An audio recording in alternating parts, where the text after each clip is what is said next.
কোনো একদিন এদেশের আকাশে কালেমার পতাকা দুলবে, সেদিন সবাই খোদাই বিধান পেয়ে দুঃখ বেদনা ভুলবে। সেদিন আর রবে না হাহাকার,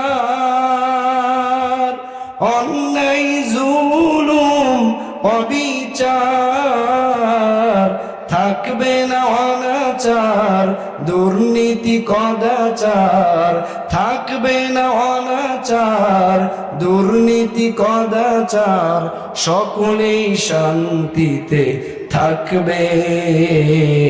সেদিন সবাই খোদাই বিধান পেয়ে দুঃখ বেদনা বলবে। ঠিক কিনা? এজন্য বিশ্বনবীর 2 নম্বর গুণ আমরা কি শুনলাম? ন্যায্যতা, ন্যায় নীতির প্রতিষ্ঠা করার দরকার আছে নাকি নাই? বিশ্বনবী ছিলেন ইনসাফকার। বদরের যুদ্ধে কাঁদার সোজা করছেন, সাওয়াত নামক একজন সাহাবীর পেটের মধ্যে তরবারির আঘাত লেগে যায়।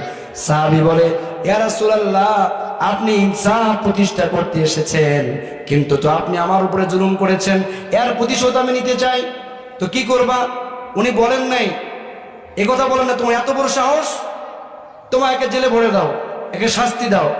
নবীজি কোনো কিছু বলেন নাই। দেখেন ইনসাফ কাকে বলে, ন্যায় প্রতিষ্ঠা কাকে বলে। বিশ্বনবী বললেন, ঠিক আছে, নাও, তুমি তোমার প্রতিশোধ গ্রহণ করো।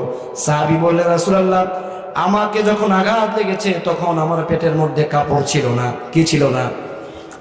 কাপড় ছিল না, সুতরাং আপনার কাপড়ও খুলতে হবে।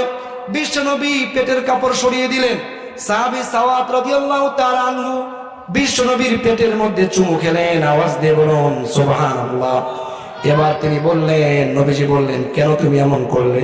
বলছে, রাসূলুল্লাহ, আপনাকে আমি কিভাবে আঘাত করতে পারি গো নবী?